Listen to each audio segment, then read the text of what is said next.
Olá a todos! Algo me disse que este vídeo vai agradar muita gente porque já faz muito tempo que me pedem um vídeo sobre Spinoza. Por vários meses, talvez até anos, me disseram, mas quando é que vais fazer um vídeo sobre Spinoza?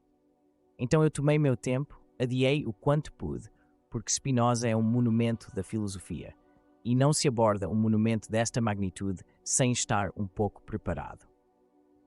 Espero que este vídeo atenda às vossas expectativas. Spinoza está entre aqueles autores que são bastante desafiadores de se abordar, principalmente porque o seu sistema filosófico visa abranger a totalidade.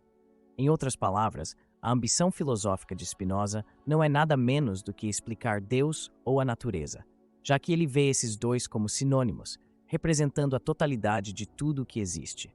Abordar tal totalidade em um vídeo do YouTube é naturalmente delicado. Então este vídeo servirá como uma introdução ao pensamento de Spinoza, em vez de uma conta exaustiva de sua filosofia. Agora, para dar algum contexto biográfico, Spinoza foi uma figura notável, um filósofo judeu do século XVIII de Portugal que migrou para os Países Baixos. Ele foi uma figura controversa por suas visões sobre religião e foi excomungado pela comunidade judaica. Ele até enfrentou uma tentativa de assassinato, e, notavelmente, ele manteve o casaco perfurado pela adaga do suposto assassino pelo resto de sua vida. Sua principal obra, Ética, foi publicada postumamente em 1667, 2 anos após sua morte, pois ele estava bem ciente dos potenciais perigos que seu trabalho poderia provocar durante sua vida. Spinoza foi um filósofo ousado, sem medo de ir direto ao coração das questões, e suas posições filosóficas foram revolucionárias para sua época. Mas antes de mergulharmos nos detalhes de sua filosofia, é essencial preparar o cenário. Spinoza é conhecido como um principal oponente de Descartes, embora seja mais preciso dizer que ele não rejeitou toda a filosofia cartesiana. Spinoza contrasta fortemente com Descartes em um ponto fundamental. Enquanto Descartes era um dualista, distinguindo claramente entre matéria e mente, substância e pensamento, Spinoza não via as coisas como separadas de forma distinta. Num próximo vídeo, revisitaremos esta distinção entre corpo e mente. No entanto, como mencionei, a filosofia de Spinoza abrange a totalidade, e para este vídeo introdutório, não desejo abordar esta questão diretamente. Em vez disso, pretendo abordá-la de outro ângulo. Enquanto a maioria dos filósofos oferece inúmeros pontos de entrada para seus pensamentos, os de Spinoza são menos, mas me esforcei para destacar um para o vídeo de hoje, a visão monista da liberdade de Spinoza. Se o livre-arbítrio é uma ilusão, isso implica que o homem, como ser físico e espiritual, acredita falsamente ser o autor de suas ações. Esta crença sustenta a maioria das sociedades modernas, fundamentando a ideia de domínio pessoal sobre o próprio corpo e a consequente noção de responsabilidade. Se nos faltasse o livre-arbítrio, o conceito de responsabilidade e, portanto, de justiça seria sem sentido. Um perpetrador poderia argumentar que seu corpo agiu independentemente de sua vontade, absolvendo-o de culpa. A ausência de livre-arbítrio sugere que qualquer coisa poderia ser justificável, uma noção revolucionária no sentido mais estrito, potencialmente subvertendo as próprias fundações da nossa vida social. Considere-se alguém que traiu, feriu ou mentiu para você, pudesse se proteger com o monismo spinozista, alegando não ter responsabilidade por suas ações por serem totalmente determinadas. Somos verdadeiramente responsáveis pelos nossos pensamentos e ações? A perspectiva de Spinoza, embora não viável em um contexto jurídico-político, destaca uma questão fundamental. Somos verdadeiramente os autores das nossas ações? Realmente carregamos a responsabilidade pelos nossos pensamentos e atos? Para Spinoza, não há diferença fundamental entre pensamento e matéria. Ele famosamente disse: a ordem e conexão das ideias são as mesmas que a ordem e conexão das coisas.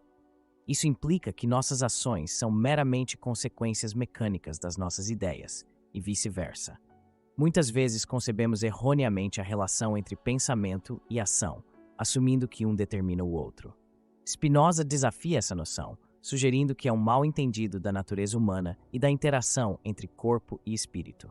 Descartes via os animais como máquinas, não no sentido literal de serem feitos de metal, mas sim como seres governados por instinto sem vontade consciente. Ele sugeriu que, ao contrário dos animais, os humanos possuem livre-arbítrio, sendo conscientes de seus desejos e não agindo meramente de forma mecânica. Esta distinção entre as visões de Descartes e Spinoza sobre livre-arbítrio e consciência reflete debates filosóficos mais profundos sobre a natureza da autonomia humana e da tomada de decisões. Não escolhemos nossas paixões ou desejos. Nós os experimentamos assim como uma caneta experimenta a força que a impulsiona em uma certa direção sem resistência. Spinoza nos via como cativos do determinismo, a ideia de que em um mundo físico tudo segue a lei da causalidade. Por exemplo, o desejo por iogurte poderia ser desencadeado por uma influência subconsciente de um anúncio visto anteriormente. Pegue um estudante decidindo sobre uma especialização na universidade. Parece uma escolha livre, mas o que influenciou? Talvez um histórico familiar em ciência ou um interesse arraigado em biologia humana. O estudante acredita que é uma escolha pessoal, sentindo-se subjetivamente livre, mas na verdade é moldado por uma série de causas e efeitos.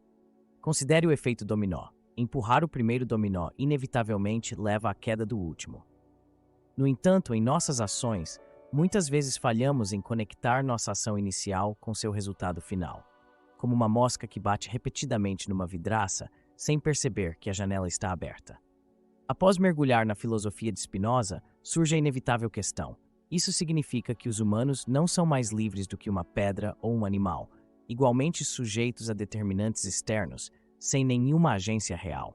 Nossa crença na liberdade é meramente uma ilusão, uma espécie de erro orgulhoso? Para Spinoza, a liberdade é possível.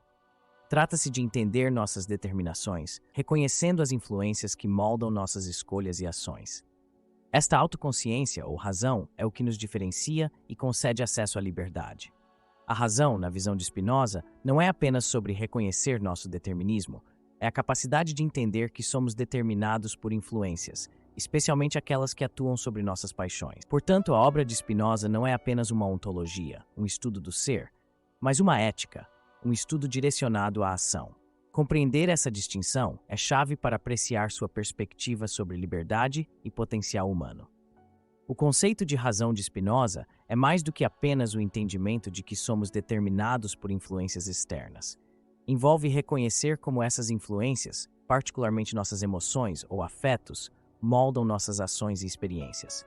Nossas emoções, que muitas vezes experimentamos involuntariamente, impactam significativamente nossas respostas às situações. Por exemplo, a ansiedade, uma emoção comum, reflete nossa reação a situações incertas e potencialmente temerosas. Se um parceiro está atrasado e incontactável, a ansiedade pode surgir por não saber sua situação, levando a medos que vão desde sua segurança até a infidelidade. No entanto, essa ansiedade não é necessariamente racional, pois não contribui para entender a situação real. Algumas pessoas lidam com situações potencialmente estressantes com facilidade e calma. Esta capacidade provém do trabalho da razão dentro delas, a consciência de que reações emocionais não vão mudar ou melhorar a situação. Reconhecendo que as emoções não alteram a realidade, elas abraçam a razão, entrando em seu templo. A razão tem um tipo de poder mágico. Ela nos lembra que só podemos influenciar o que está ao nosso alcance. Quando aplicada de forma ampla, a razão tem o poder de dissolver emoções e sofrimentos. Spinoza nos diz que isso leva à alegria, não como uma emoção, mas como um estado de ser enraizado no entendimento racional. Alegria, na filosofia de Spinoza, significa ser movido pela razão, que dispersa todas as paixões e emoções. Quando você age a partir deste estado de alegria, suas ações são livres. Embora difícil de conceituar, esta ideia é melhor compreendida através da experiência. Ação alegre é a aceitação consciente de que as coisas são como são, levando a uma alegria intensa e a consciência do nosso poder de agir, pensar e ser.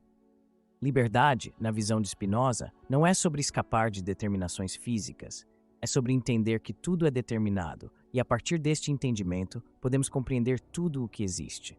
Agir com este entendimento é agir livremente. A liberdade está atrelada à razão, o poder de compreender a realidade.